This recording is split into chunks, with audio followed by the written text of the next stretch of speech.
Vamos live lá. para vocês. Obrigada, minha linda, obrigada. Fica aí com a gente. Olha, mal começou Já e já começou tem com uma pergunta.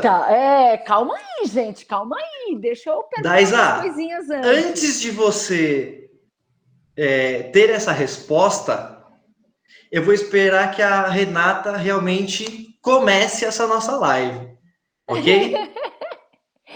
Mas pode deixar que ele vai bater esse papo com você também, tá? Então vamos lá. Muito obrigada a todos pela presença, obrigado por estarem aqui. Meu nome é Renata, eu que sou a coordenadora do curso de psicomotricidade. E o professor Bruno é um dos nossos professores do curso. E eu gostaria de começar pedindo, Bruno, que você se apresentasse, que você falasse um pouquinho aí da sua história, por favor. Opa, vamos lá. Antes de mais nada, obrigado pelo convite, né? E também por participar aí com todo o pessoal da Unify. Eu sou graduado em Educação Física desde o ano de 2005 e com 2 especializações em Educação Física Escolar e também em Psicomotricidade. São cursos diferentes, para deixar bem claro, tá? E agora pretendo, no final do ano, ingressar no mestrado e arrebentar a boca do balão, continuar estudando e publicar cada vez mais sobre a psicomotricidade também. Porém, vou contar um pouquinho da minha trajetória. Eu comecei a fazer educação física pensando que eu fosse trabalhar com o voleibol, esporte, treinamento, mas no fim da graduação eu descobri que eu não vou para o voleibol, porque eu comecei a trabalhar com ecoterapia, terapia em cima de cavalo, com paralisia cerebral, deficiências, enfim, um leque muito grande de um atendimento que a gente pode fazer. Aí eu falei, poxa, legal, tá aí uma área que eu gostei. No fim, acabei indo para a parte escolar, desafios profissionais que vieram surgindo, eu fui aceitando, e durante esse curso que eu estava fazendo de psicomotricidade, eu me identifiquei. Eu falei, puxa, é isso que eu vou levar então para minha vida. Vou seguir esse caminho. Foi uma área que me abriu muito o campo de visão, principalmente na educação física, como professor. Que eu comecei a fazer algumas atividades para contemplar aquelas crianças que tinham maior dificuldade, que algumas das vezes eram deixadas de lado.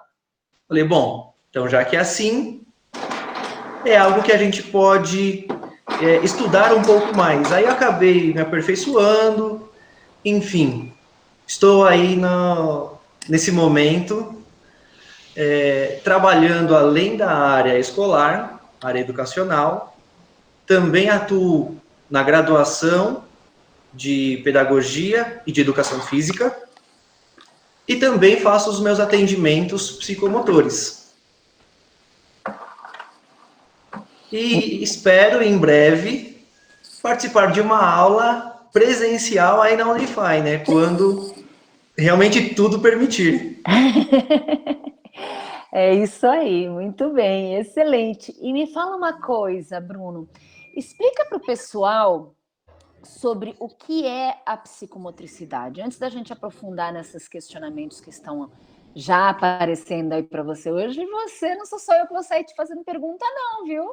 Opa! Tem uma eu gosto assim. boa, ó, relacionando com eu gosto assim, de todo esse conjunto tá que nós vamos desenvolvendo. É isso Bom, aí. Primeiro, psicomotricidade, para as pessoas poderem entender, a gente vai desmembrar. Como assim desmembrar? Quando a gente pensa na própria palavra psicomotricidade, a gente vai associar a parte motora com essa parte da motricidade. O co é o cognitivo. E o início, psicomotricidade, então está associado ao intelecto. Se o indivíduo é representado por um triângulo, em algumas ciências, na psicomotricidade também não é diferente. O cognitivo, ele é o leme, ele que conduz a navegação, associando a um barquinho, tá? O motor é um casco, porque ele oferece mais condições de navegar. Está mais firme, mais rígido, mais estruturado. E o afetivo é o que impulsiona, é o propulsor desse aprendizado. Ou seja, precisamos entender o corpo para facilitar os aprendizados, tanto corporal como da parte da alfabetização e o letramento. E também o ensino e aprendizado, porque a criança consegue parar, prestar mais atenção, ter o corpo melhor organizado nesse aprendizado, e aí consegue focar melhor os seus estudos.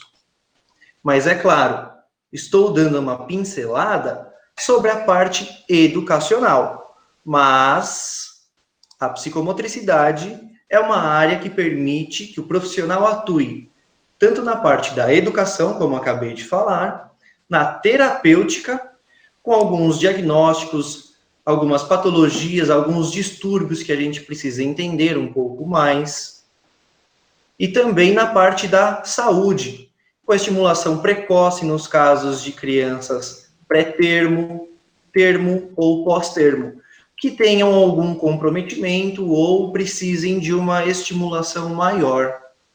Então, deixar bem claro, não é substituir ou não é passar por cima de um fisioterapeuta, de um terapeuta ocupacional, e sim é um trabalho interligado que nós podemos desenvolver. Respondi, esclareci ou ainda tem dúvidas?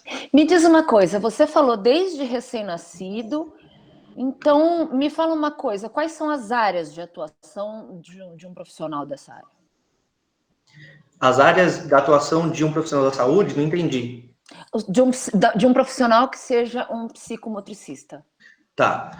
Na verdade, você pode atuar na área hospitalar, você tem esse campo que lhe permite fazer esse tipo de trabalho, ou então alguma clínica de estimulação de bebês. Por exemplo, uma criança com síndrome de Down. Uma criança com síndrome de Down é uma criança que, naturalmente, ela tem o tônus muscular mais frouxo do que uma criança dita normal. Ou seja, o que você vai estimular em uma criança normal é um certo tempo. A criança com síndrome de Down tem que ser 2 vezes mais estimulada, porque ela tem que ter um maior controle tônico. E aí vai influenciar no aprendizado, vai influenciar depois na marcha, na mudança de posição, no rolamento. Então, se é estimado que uma criança com 6 meses comece a rolar, a rastejar com certo domínio, uma criança com síndrome de Down precisa de muito mais tempo de estimulação. Então, por isso que um psicomotricista também pode fazer esse tipo de trabalho, esse tipo de intervenção. Entendi. Então, ele pode começar desde recém-nascido. Sim. Até que idade? Até sempre. Até sempre. Porque nós somos psicomotores. Nós aprendemos de acordo com a socialização, a interação, integração com as pessoas. E nós sempre estamos aprendendo. Isso é inevitável. Até o último dia da minha vida, estarei aprendendo, assim como cada um de nós. E, claro, a psicomotricidade tem aberto também uma nova área. Não é uma nova área, mas é uma área que tem ganhado mais corpo, que é a gerontopsicomotricidade, que é a área destinada aos idosos. Por quê? Essas pessoas, com o passar do tempo, elas vão perdendo alguma das bases psicomotoras. Tudo que nós vamos ganhando, chega uma parte da vida que ela vai perdendo. Ela vai perdendo o controle do tônus, ela vai perdendo a orientação de tempo e espaço, ela vai perdendo todos esses requisitos que a psicomotricidade vem elucidar, e nós vamos trabalhando para fortalecer, e principalmente resgatando o vínculo afetivo, por meio de dança, a música, o teatro, coisas que os idosos gostam. Ou seja, a gente vai proporcionar os momentos mais alegres, divertidos para eles. E não aquela coisa chata, repetitiva, maçante. Não, a gente vai tornar isso muito mais dinâmico. Que esse é o X da questão. Dinamizar esses atendimentos, essas ações. Entendi. Ô, Bruno, o Mike está perguntando se pode abrir o microfone para perguntas. Você prefere no final? A gente vai conversando ou pode abrir e já fazer a pergunta? Como que você prefere? Não, pode abrir à vontade, sem problema. Então... Mas é claro, eu também não esqueci da... Deixa eu ver... Da Daisa, que fez uma pergunta, Isso, que aí eu gostaria de responder depois. Assim como a Maria Carolina fez uma pergunta também muito interessante. Top, também achei. Que aí eu vou responder daqui a pouco, se você não se importar, claro. Tudo bem, você que vai vendo aí na linha do seu raciocínio, porque a gente tem uma linha do que já quer falar, né? Então, dentro do que você achar importante, você já vai, então, respondendo, ok? Combinado. Então, posso continuar abusando de você? Claro, por favor. Então, eu queria saber quais são as maiores dificuldades encontradas na área da educação infantil. Você poderia me orientar com relação a isso? Que você está bem ligado a essa área, né? Vamos lá. As dificuldades das crianças. Olha, eu poderia listar diversas dificuldades que as crianças apresentam, mas eu vou falar de algumas especiais, tá bom? Primeiro, que a criança tem dificuldade na sua locomoção. Já viu criança que está tentando andar, correr e não consegue? Tropeça, cai. Então, uma criança que talvez não foi tão estimulada adequadamente. Uma criança de 3 anos, ela não tem que mais andar e cair, correr e cair. Ou não ter o freio inibitório. Como assim? Você está correndo e atropela o sofá, por exemplo. Você não vai fazer isso. A criança, a sua filha, não vai fazer isso. Ela vai parar e se organizar. Ou ela desvia, ou ela escala o sofá. Porque o papai e a mamãe estarão no sofá. Levando para o ambiente escolar, se o professor coloca um cone ou a professora vai para o chão brincar com as crianças, a criança vai tentar desviar para não pisar no amigo, não pisar no brinquedo que a criança está executando no chão. Então, essa é só uma das grandes dificuldades que elas apresentam na educação infantil. Uma outra situação, problemas na manipulação dos objetos. Ou seja, ela não tem o corpo estruturado, ou, provavelmente, as pessoas foram dando tudo na mão dela. Tudo que ela pede, as pessoas dão. E ela não vai buscar, ela não consegue manipular. E aí, a criança não tem esse corpo vivido, estruturado. Quando sai do ambiente de casa e vai para um ambiente educacional, ela fica perdida. Ela não consegue fazer as suas coisas. Da mesma forma, as atividades básicas da vida diária, como abaixar a calça, a bermuda, a cueca, a calcinha e ir ao banheiro. Ah, mas não consegue se limpar. Tudo bem, não tem problema. Mas pelo menos se vestir já pode ser uma ação que a criança precisa dessa independência. E se ela não consegue, gerará problemas futuros também. E aí a gente pode pensar nas dificuldades que as crianças, depois com 5 anos, vão ter de mexer no zíper, subir e descer, abotoar alguma camiseta, alguma blusa que tenha, claro, botões grandes para que seja fácil de manipular. E não botõezinhos pequenos de uma camisa social, não é isso que eu estou querendo dizer. Um pregador.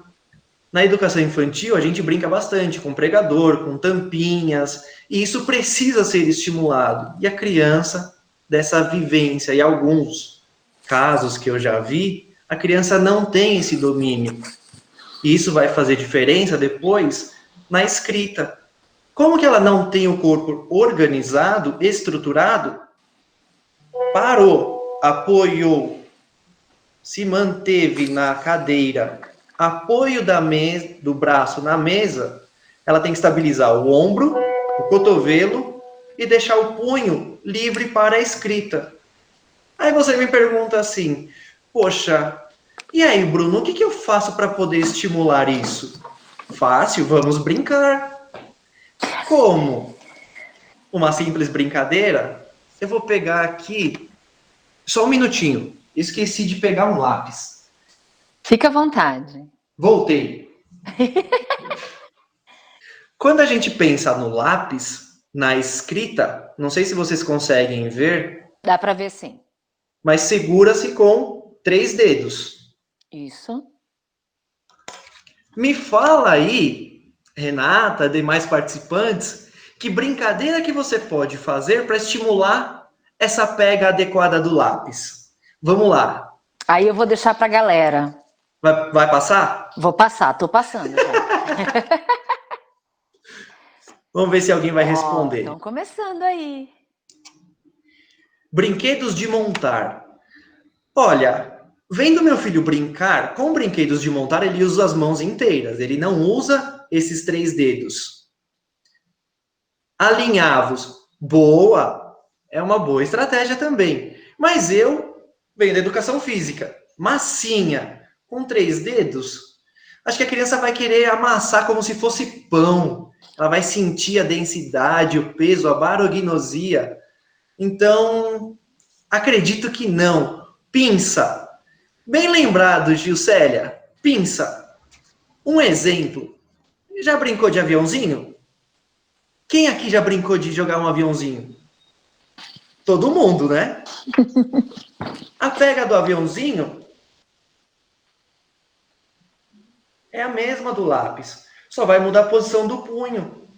É claro, a criança de 3, 4, 5 anos não vai conseguir fazer um avião. Mas você, professor, vai ter que disponibilizar um aviãozinho para cada um.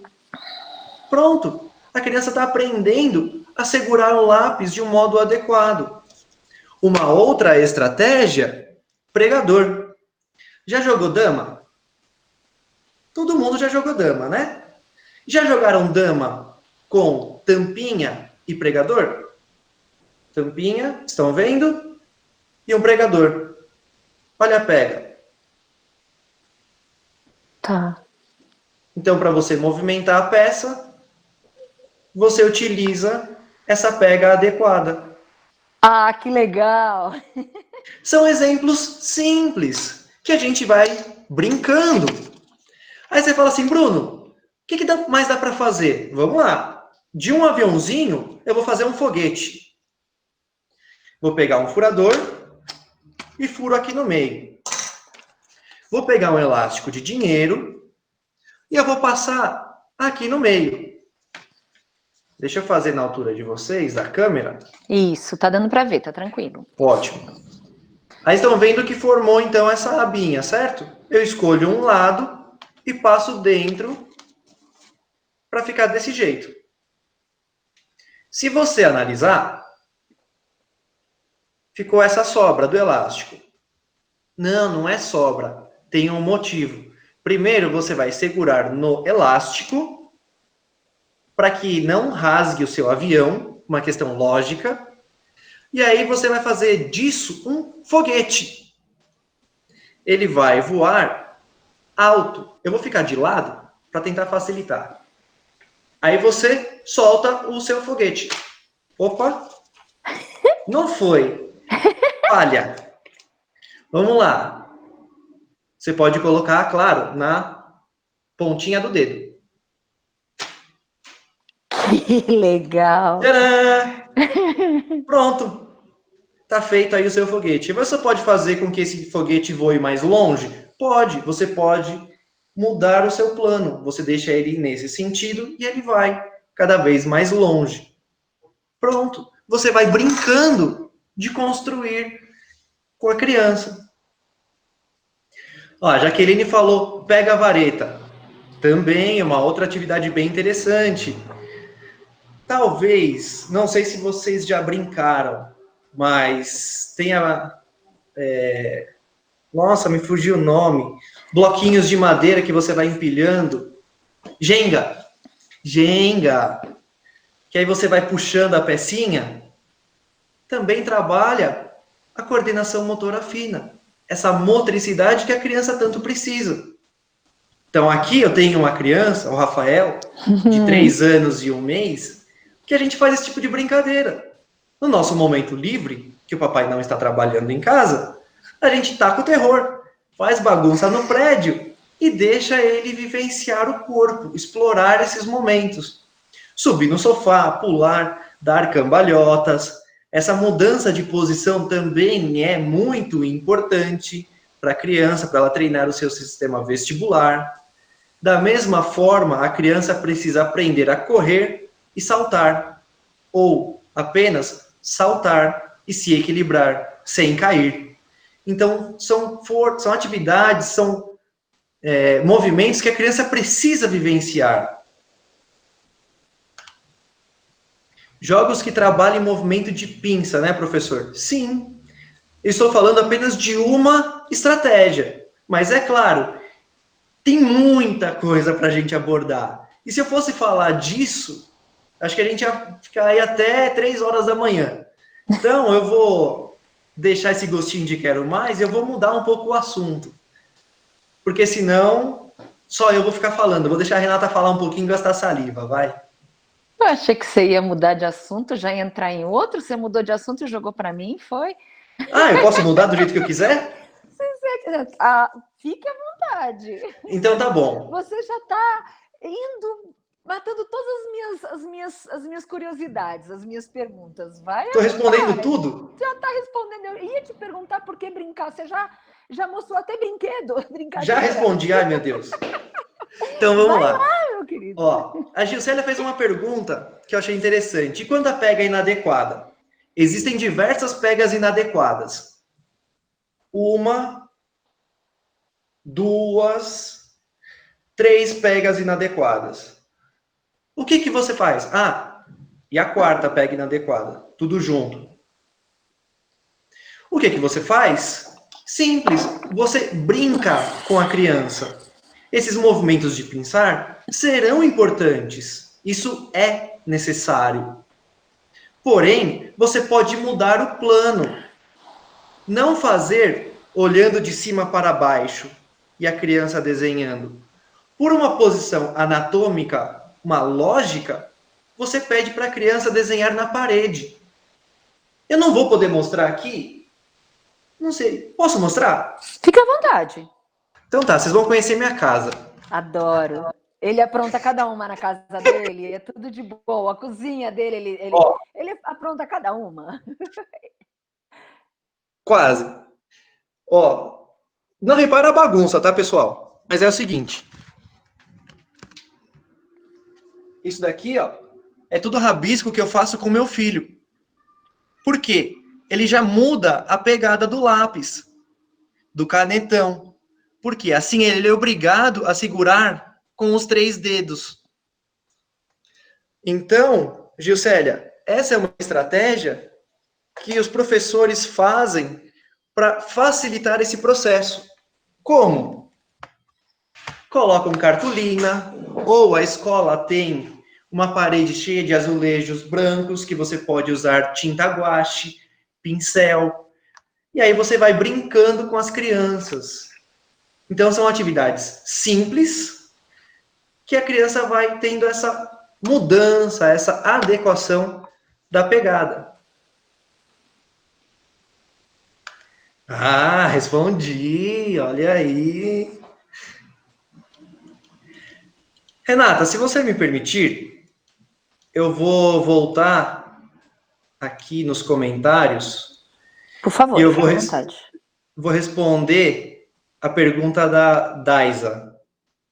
Professor, tem uma pergunta. Teste psicomotor, teste psicomotrizes. Na verdade, são baterias para ver se a criança está com o corpo estruturado, organizado. Quando você coloca um lápis na frente da criança, espera-se que ela vá utilizar o lado dominante. Por sua vez, a criança já vai tendo esse domínio. Direita, esquerda, lateralidade. Lateralização é todo um conjunto que a psicomotricidade vem abordar, que nós temos do óculo manual. Então, eu sempre vou ter, vocês também têm, né? Um olho de preferência. Da mesma forma, um ouvido de preferência. Por exemplo, quando eu vou atender um celular, eu já coloco na orelha esquerda. Porém, eu sou destro para escrita. Óculo manual, meu olho de precisão, de mira, é o esquerdo.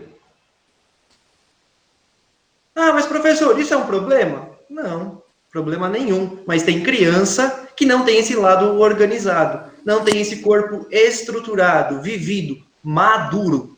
O que eu faço? Esses testes, essas baterias, servem justamente para isso, para identificar possíveis falhas.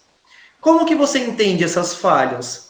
Na organização corporal, se ela reconhece o seu corpo, se ela consegue fragmentar o seu corpo no meio de um desenho, no meio de uma brincadeira. Nossa, na brincadeira? Pois é, na brincadeira. Lembram daquela musiquinha clássica da Xuxa? Eu acho que é da Xuxa, né? Que depois ela grava cabeça, ombro, joelho e pé. Não sei se é ela ou é a Eliana, enfim. Eu também não sei de quem é a dona. Bom, enfim, é uma brincadeira clássica que a gente pode fazer. Mas eu vou ensinar uma outra para conhecimento do corpo. Inclusive, Renata, você pode fazer com a sua filha. Não, eu já estou aqui anotando várias dicas. O aviãozinho mesmo hoje vai enrolar. Eu estou pensando onde eu tenho esse elástico.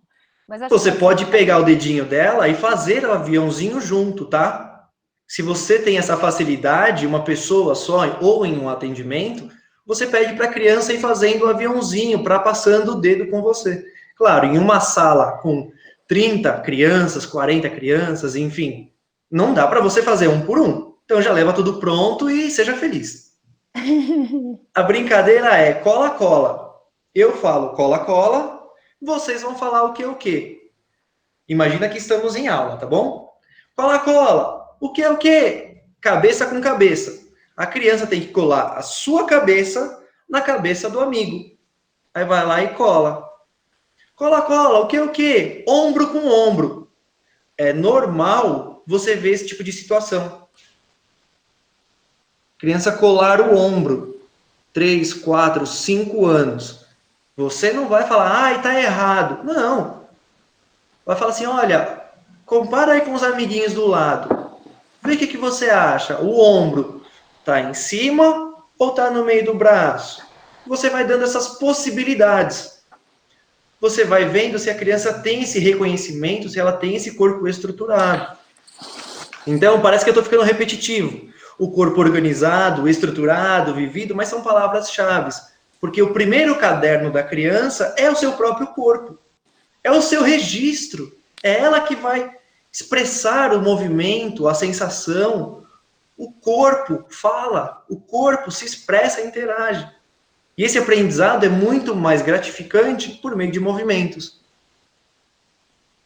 Então, acredito que eu tenha respondido um pouquinho, Daisa, para você, esclarecendo essa dúvida, mas se eu começar a me aprofundar nessa parte, eu vou dar o spoiler do curso também, né? Eu vou ficar falando só sobre essa parte de avaliação. Mas o que eu posso te dizer é que nós temos um módulo só de avaliação psicomotora. Então, você vai ter isso daí com tranquilidade, vai ter esse domínio, e você depois vai olhar e vai falar assim, aquele cara da live falou isso mesmo. Agora eu entendi. E claro, vai ter toda a explicação do porquê dessas baterias psicomotoras.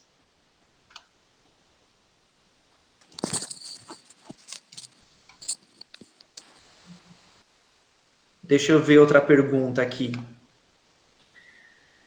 O que você tem a dizer sobre a psicomotricidade e funções executivas? É verdade. Essa é top. Adoro. Essa é interessante. Parabéns pela pergunta, hein, Maria? Top. Eu vou tentar responder, Maria, por meio de uma imagem que eu tenho aqui.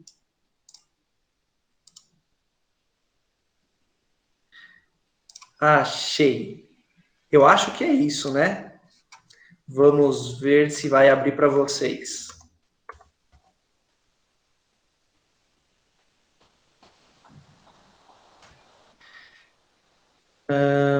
Pessoal, se por acaso não aparecer para vocês, por favor, me avisem. Renata, pelo amor de Deus, me avisa. Pode deixar, tô aqui, tamo juntos. O que está aparecendo para você? Tá aparecendo uma imagem com 3 círculos que se interrelacionam. Ótimo. Que é o papel do educador. O papel do educador ou do psicomotricista está associado ao afetivo, cognitivo e o motor. Não vai mudar? Ah, caramba. Ah, mudou. Ah, Você tá apanhando aí? tô apanhando. Essas partes tecnológicas me dão um certo baile. Então, quando a gente pensa no afetivo, vem lá a autoestima, a socialização e aí a interpretação melhor das emoções. O motor tem a parte da coordenação, as capacidades físicas e as habilidades motoras. Capacidade física, você é capaz de. Habilidade motora, você está hábil, você consegue, você está maduro para realizar algum movimento. Tá. E o cognitivo?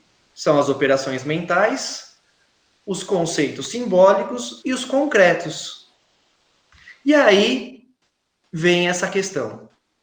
Na motricidade, nós temos a estabilização, a locomoção e a manipulação.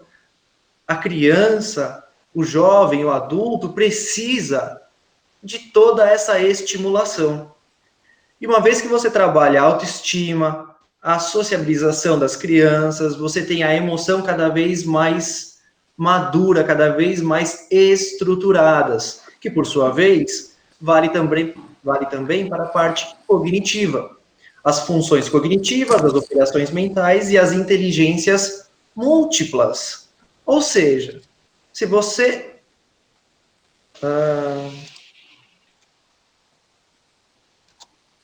saiu do compartilhamento? Saiu. Ah, tá. Ufa. Se você conseguir elaborar atividades ou um conjunto de atendimentos que contemple toda essa estrutura que acabei de mostrar para vocês, você vai conseguir amadurecer o corpo da melhor forma. E aí, por sua vez, Maria, você vai ter a função executiva mais planificada, mais estruturada. Porque a criança precisa automatizar os movimentos, as suas ações, para depois pensar nas suas próximas ações. Então, a escrita, por exemplo, tem que ser automatizada. Ela não tem que parar, pensar e escrever no quarto, quinto ano. Não, ela já tem que estar com a escrita automatizada. Então, é um processo, é uma repetição que aí você vai contemplando dessa forma. Quer complementar, Renata? Não, eu tô aqui hoje de passagem. Ah, tá de passagem? Eu tô a passeio. Que bom. Não, essa imagem que você colocou e o que você falou, não tem o que se acrescentar. Você resumiu tudo. Claro, é justamente como você falou, um resumo. É um resumo. E isso mas vai ser abrange esmiuçado também todo durante o curso. contexto. Exatamente. Não posso ficar falando só sobre isso, tá, Maria? Me perdoa. Senão a gente vai longe. Ainda mais funções executivas, eu sou louca. Exatamente, senão a gente vai longe. Eu vi a pergunta dela, já fiquei...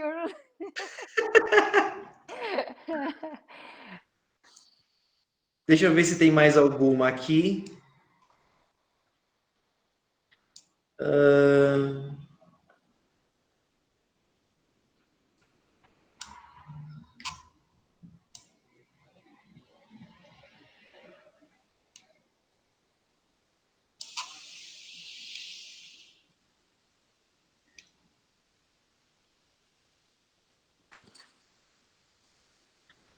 Fran, você perguntou o que era psicomotricidade, né?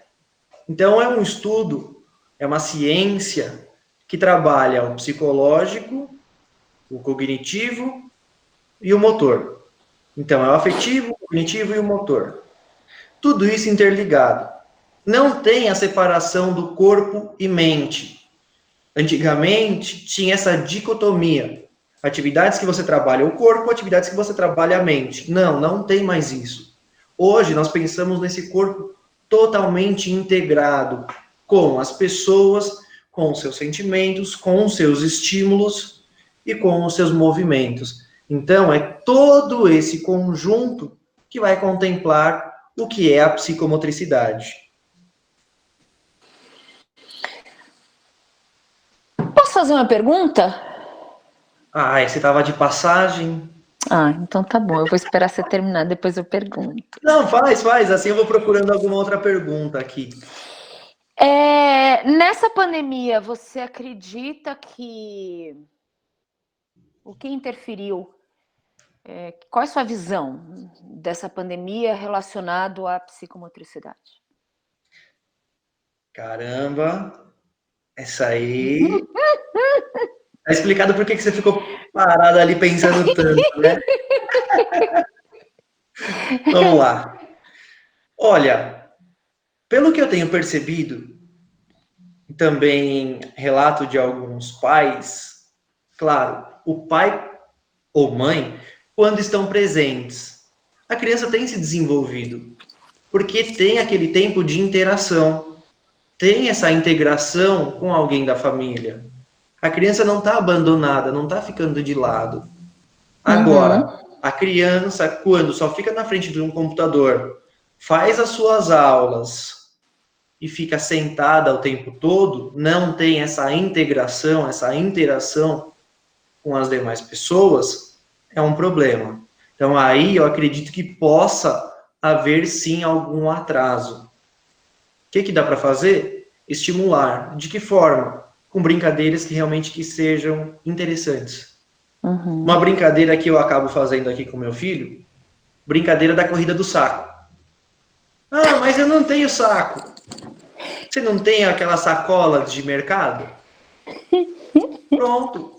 Você faz ali um circuito, faz um zigue-zague, tá feito o seu circuito. Tá feita a estimulação, a brincadeira, como se fosse a corrida do saco. Aliás, circuito é o que não falta na sua casa, né? De você fazer. De cada circuito que ele postou ou que ele me mandou no WhatsApp, que eu fico louca. São ideias. Nossa, teve um do sofá que seu filho, eu acho que ele voa. Ele tem um lance de asa, não é possível. Ele pula, ele dá cambalhota. Gente, aquele do sofá eu quase infartei. E aquele das cadeiras que você fez. Gente, olha. Eu vou deixar bem claro. Esse da cadeira que ela tá falando, pessoal, eu coloquei as cadeiras e as banquetas que eu tenho aqui e eu passei barbante e elástico. Aí meu filho ia passando por cima, por baixo, ia desviando. E tinha nível fácil, que não era fácil, e nível hard, que era o máximo, que aquele nem adulto consegue. Exato. O nível fácil era o nível com menos elásticos. E aí minha esposa falou assim, poxa, isso aí até eu queria fazer. Olhando, parece fácil. Falei, parece fácil? Então tá bom, eu vou deixar mais difícil. Nível hard. Aí eu aumentei a dificuldade, passando mais elásticos e fazendo um circuito bem maior. E aí ele queria fazer toda hora. Poxa, só que não dá. Imagina você deixar as cadeiras e as banquetas espalhadas pela cozinha nesse espaço. Ninguém mais come, ninguém almoça, ninguém toma café. Então, são mudanças que a gente vai fazendo. Esclarecido? Consegui responder? Super. Você quer dar mais uma olhada aí? Sim, tem uma aqui que é da Gilcélia. Professor, e para a criança que está com a marcha inadequada, ponta dos pés, para andar, tá? Ora fica em pé e anda corretamente. O que a psicomotricidade sugere? Primeiro, você entender o que aconteceu, Gilcélia. Por exemplo, essa criança teve a estimulação no chão. Por que no chão? Porque há uma imagem que a filogenia, ou a filogênese, que nós vamos primeiro rastejando no chão, E aí você consegue imaginar, então, alguns animais que rastejam. Aí depois você fica na posição de quadrupedia, alguns animais que fazem essa marcha de quadrupedia. E aí já começa a dissociação de cintura pélvica escapular, que a criança vai colocando uma mão à frente da outra. Então você vai entendendo esse processo para depois adquirir a marcha corretamente. Por que eu estou falando isso? Se a criança não engatinhou e ela já foi direto para um cadeirão ou para um andador, ela não teve essa dissociação pélvica escapular. E ela vai fazer o quê? Ela não vai conseguir correr, não vai conseguir andar. Ela vai ficar como se fosse um monobloco. Como é um monobloco? Perna direita, braço direito para frente. E ela vai andar parecendo boneco de Olinda. Ela não vai conseguir correr e ela vai ter queda constante. Se ela está na ponta do pé, talvez ela tenha automatizado a marcha no andador. Por isso que nós falamos que a criança precisa de chão. Chão é a melhor estimulação para essa criança. Que ela vai para o brinquedo, ela vai atrás das coisas que lhe agrada. Se por acaso isso não aconteceu, nós temos então um outro fator. Pode ser encurtamento da musculatura, pode ser algo genético, que já tem acontecido, talvez na vida intrauterina a criança ficou muito tempo na mesma posição, ou ela ficou, talvez, com a musculatura muito rígida. A origem, provavelmente o andador. Ah, não é nenhum desses fatores. Então pode ser o emocional. Caramba, emocional? É. Criança, quando fica muito ansiosa, ela fica na ponta do pé, ela fica agitada, ela fica eufórica, fica meio estabanada. Nada mais é do que o corpo falando. Estou num momento de excitação, de prazer muito grande, estou adorando, estou gostando, vai, vai, vai, vai. E ela fica mais agitada. Pelo que me parece, pelo relato da Gilcélia, é essa parte emocional que está acontecendo. Porque às vezes a criança anda do meio adequado, então não é encurtamento. Talvez seja essa questão hormonal da ansiedade, ela baixar a adrenalina, se organizar corporalmente e realizar alguma atividade. Ah, não é nada disso, então vamos estimular. Mestre mandou fazer o quê? Você não vai estimular a andar com o pé de bailarina. Você vai estimular com o pé de palhaço. Como que é o pé de palhaço? Só com o calcanhar no chão e a ponta dos pés para cima. Pronto, a criança vai alongando, fortalecendo e depois você vai estruturando melhor essa marcha. E aí vale uma dica, a criança ficar descalça em terrenos irregulares, como um campo gramado, com pedrinhas, não aquelas pedras que machucam o pé, mas uma pedrinha mais adequada, me fugiu o nome, cascalho, com cascalhos, ou então na areia, você vai para a praia, ou você vai para uma fazenda, para um campo, aonde tenha uma caixa de areia e você consiga fazer ali as atividades com a criança. Então ela vai firmando melhor o pé, estruturando melhor essa passada.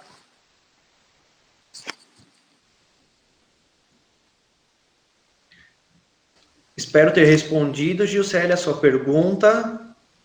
E aqui tem uma outra pergunta também que eu achei interessante, viu, Renata? O Mike Júnior pergunta assim, professor, como você trabalha a questão da autoestima com os alunos? Cara, às vezes eu faço os alunos perderem, sim. Porque às vezes o aluno tá com a soberba, eu ganho, eu sou bom, eu sou o campeão, eu ganho de todo mundo.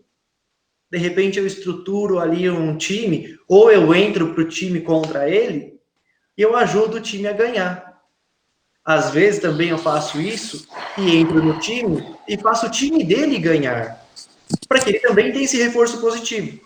Mas depois da atividade, eu faço uma roda de conversa e falo, por que vocês ganharam? Por que vocês perderam? E aí a gente busca uma mediação. Ah, foi porque o time estava mais forte? Ah, porque o time usou mais a força, usou mais a inteligência? e aí a gente vai buscando ali um meio de campo.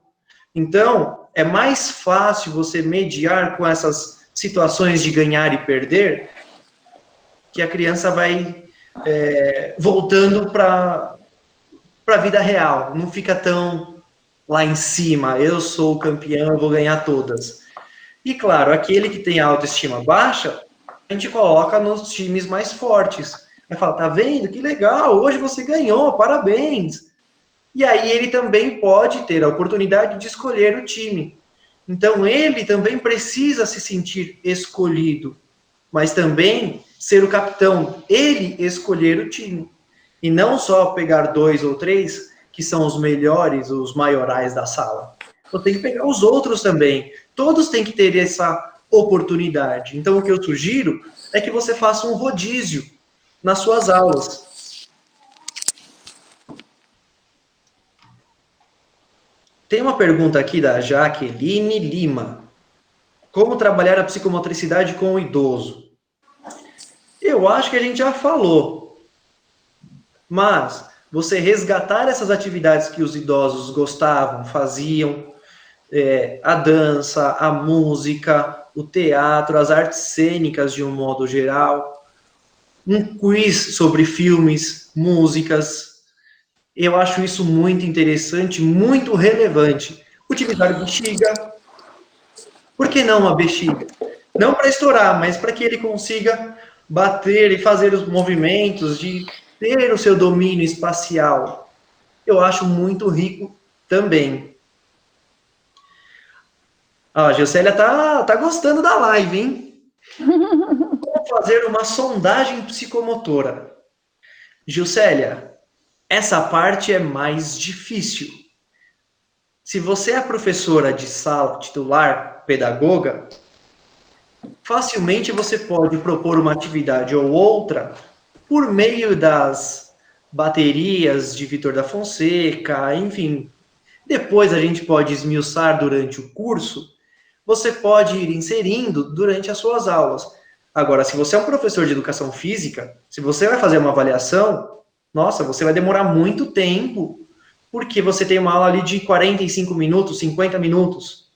Então fica um pouco difícil você mensurar os resultados. A qualidade se perde um pouco. Então é mais fácil você encaminhar as crianças que têm dificuldade.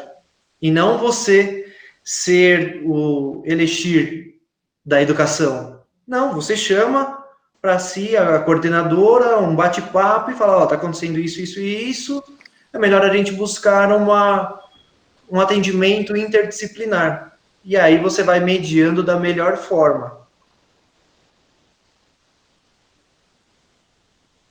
Ó, a Flávia Riso fez uma pergunta aqui que eu também achei interessante.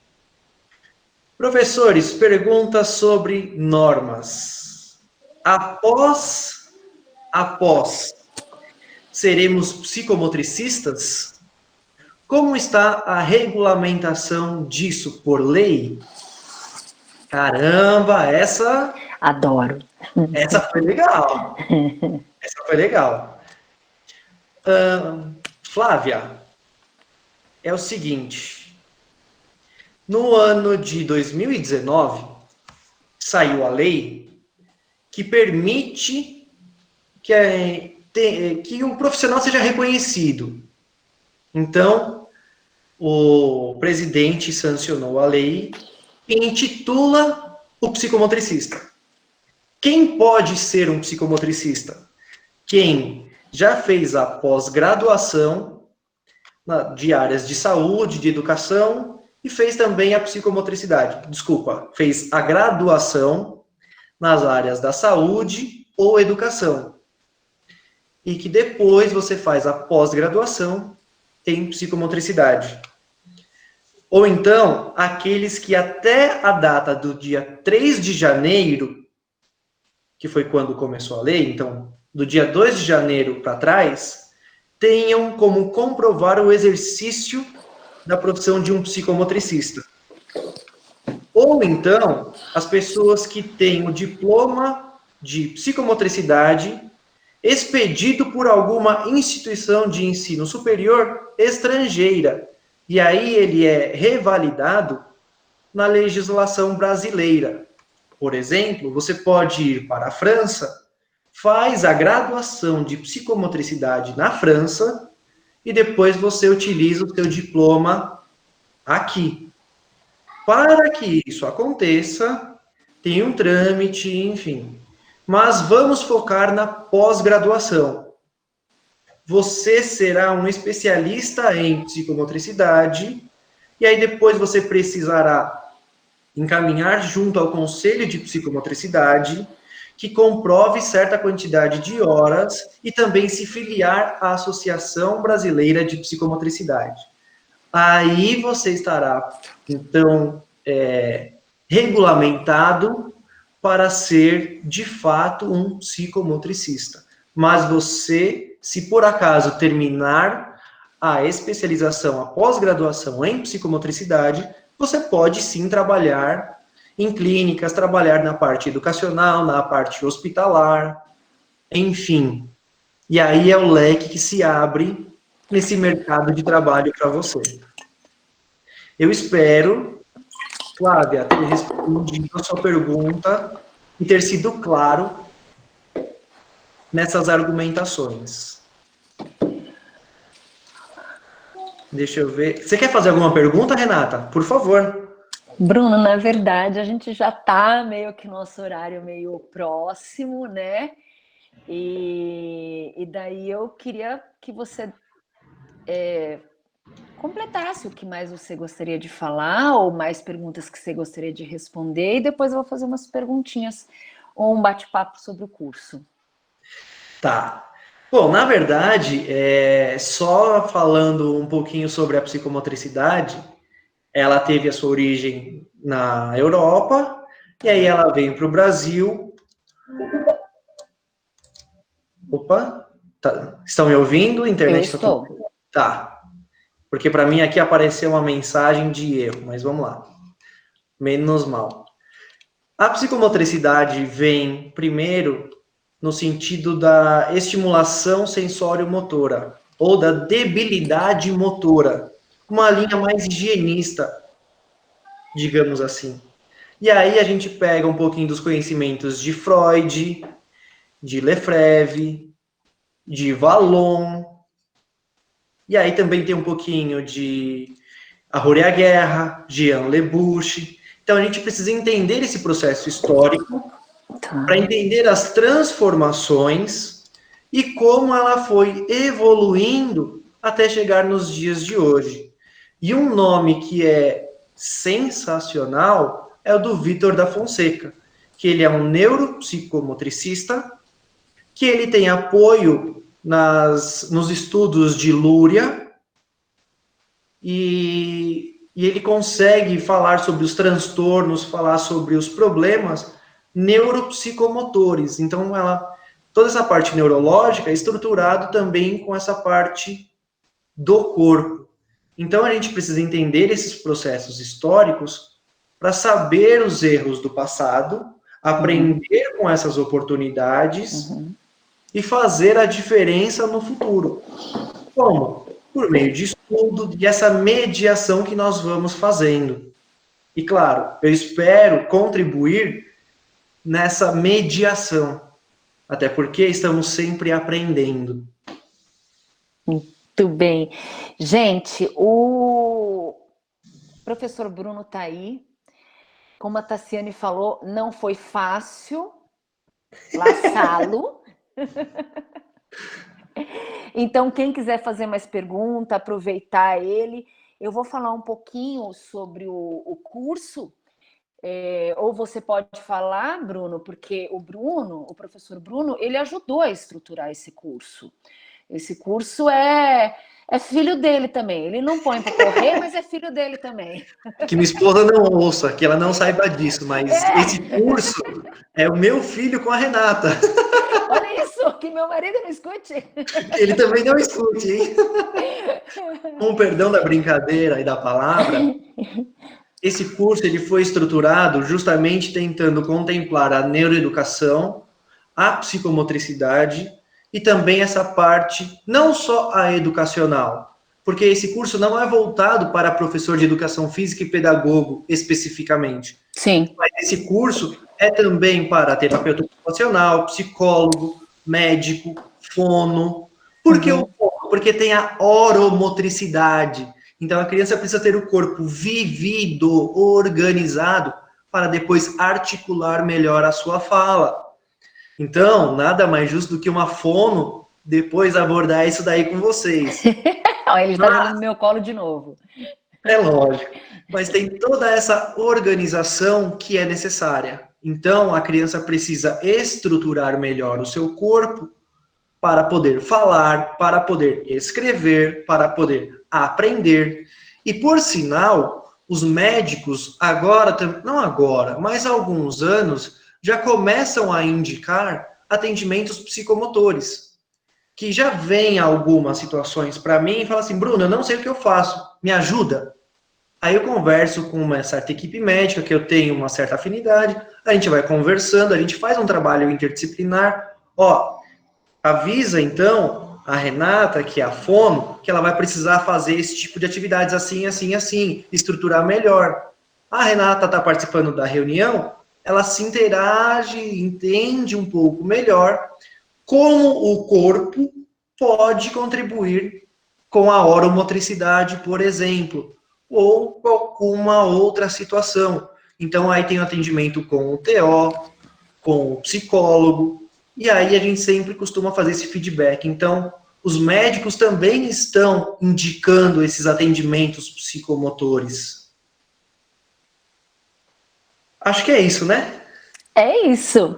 Você tá com a grade aí? Eu tô com ela fácil, tá? Estou sim. No nosso curso, nós teremos a introdução da psicomotricidade. Claro, isso daqui é só um simples bate-papo, é algo muito rápido, para que vocês conheçam um pouquinho mais. Nós teremos depois avaliação psicomotora. Olha aí, quem foi que perguntou? Foi a Daisa, né? Acho que foi. Isso. Tem um módulo só de avaliação psicomotora, de 40 horas. Aí depois tem as bases psicomotoras, sobre cada uma delas. Tem a parte da gerontopsicomotricidade, ou seja, a psicomotricidade destinada só aos idosos. Tem um outro módulo que a gente vai abordar os transtornos, as dificuldades, deficiências e também até a inclusão de como inserir essas pessoas, desculpa, os distúrbios psicomotores, déficit cognitivo, os transtornos psiquiátricos, síndromes, dificuldades de aprendizagem. Aí depois tem a parte da neurociência, como que o cérebro aprende, neuroanatomia e a neurofisiologia. Temos também a motricidade e a emoção e o desenvolvimento neuropsicomotor. E, por fim, as práticas psicomotoras. Melhor Que aí, parte. adoro, né? Envolve a oficina do lúdico, como que o brincar vai fazer parte desse desafio, as práticas psicomotoras na clínica, educacional e na parte esportiva. E só lembrando, por que eu fico falando tanto de brincar, brincar, brincar? É simples. Qual que é o mundo da criança? Não é brincar? Por que a gente não brinca mais? Porque você cresceu? Mas a criança não tem culpa que você cresceu. Volta. Resgata a criança que está dentro de você. Essa talvez seja a parte mais difícil. Você colocar para fora a criança que está dentro de você. Para você interagir, brincar e depois mediar esse aprendizado. O que para algumas pessoas é uma simples brincadeira, para você precisará ser muito mais do que uma brincadeira. Porque nós vamos embasar todo o conteúdo para que você desenvolva o melhor aprendizado e depois o melhor atendimento. Caramba, fechou com chave de ouro, hein? Arrasou. Nós arrasamos, vai. Porque a interação com o pessoal também foi muito interessante, que por sinal, eu gostei das perguntas. Eu que agradeço essa oportunidade de dividir esse momento com vocês e espero ter respondido todas as perguntas. Gente, o professor Bruno ainda está aí. Querem aproveitar e fazer mais alguma pergunta? Aproveitem ele. Ó, tem uma aqui do Mike Júnior. No Brasil, qual o principal professor, autor, que pesquisou ou pesquisa e trabalha com a psicomotricidade? Olha, Mike, aí eu vou dar alguns nomes para você. Se eu falar da Renata, vou estar puxando muito a sardinha para o saco dela, né? Para o lado dela. Eu não vou falar Renata e também não vou falar de mim, mas tem o professor Cristiano Nogueira. Que vai dar aula amanhã. Tcharam! Tcharam! Amanhã tem live com ele. Olha aí! E eu não sabia dessa, eu não tinha contado, Bruno. Não! Olha aí! Que tem, coisa, hein? Você e ele. Você hoje, ele amanhã. Participe amanhã. Entra com a gente. Tem também a Vera Matos, que é do Rio de Janeiro, que ela tem produzido algumas coisas também bem interessantes. Vitor da Fonseca, que é de Portugal. Tem a Liana Tubelo, que é do Rio Grande do Sul. Então, está vindo uma turma bem legal para dar uma nova cara da psicomotricidade. Para a gente dar uma atualizada nesse contexto. Espero ter te respondido, Mike.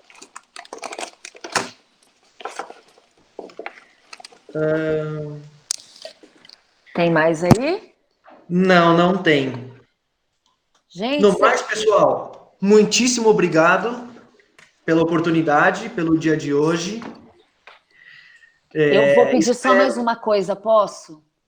Claro! Por favor. Por favor, fale de você mesmo, do seu livro. Oh, meu Deus! Por favor, eu tentei olhar, mas acho que minha filha pegou ele, não estava aqui na minha frente para eu mostrar. Então, peraí, já volto. 2 segundos, gente. Tá bom. Enquanto isso, você fala. Eu falo, eu tô procurando o livro. Bom, não adianta os dois procurarem, né? Você falou alguma coisa qualquer. Gente, vejam aí se vocês têm mais pergunta. Eu não sei se ele chegou a terminar de falar a parte que nós vamos ter. Nós vamos ter 120 horas de prática. Quer dizer, não é um curso que você termina e fala, e onde eu aplico? Exatamente. Não falei essa parte. Obrigado. Quem sair, vai sair fazendo. Vai sair sabendo fazer. Isso é um compromisso nosso. Botando a mão na massa. Botando a mão na massa. Uma das coisas que a gente se preocupou muito na hora de montar esse curso foi a carga horária prática. Porque a gente percebe muita pós-graduação que quando você sai, você fala, tá, e agora? E agora? O que eu faço com toda essa informação? Então, vocês vão sair sabendo fazer, tá? Pronto, falei enquanto você foi. Bom, além de professor de educação física na escola, na graduação, na pós-graduação, eu ainda arrumo um tempinho para escrever. Aí escrevi já alguns capítulos de livros. O primeiro foi esse, o Práticas em Brincadeiras e Jogos. Aí depois, Brincar, Jogar e Aprender. Depois, Educação Física Escolar, baseado na BNCC. Só sobre práticas, tá?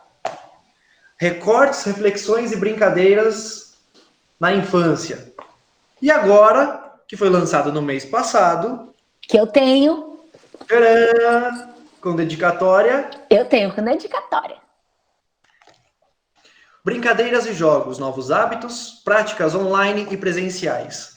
Pensando justamente nessa questão da pandemia, nessas questões do isolamento, esse livro traz muita interação. Por que traz interação? Porque tem QR Code. Você pode ouvir os autores e também assistir o que esses autores produziram. Inclusive, você vai poder me ver brincando. Então, vai poder pegar ali algumas ideias e vai poder executar depois. Não só eu, mas tem muito mais gente também que fez parte desse. Se por acaso você quiser comprar, você conversa comigo no particular, no meu WhatsApp ou pelo Facebook. Deixe o seu contato, professor, por favor, ou Claro, seu e-mail, o que você achar melhor para contato, por favor, professor. claro, vou colocar agora no bate-papo. E se alguém quiser, me avisa e nós vamos conversando. E vocês viram que ele ia embora sem dar essa dica pra gente, né? Ainda bem que eu tenho você na minha vida, né?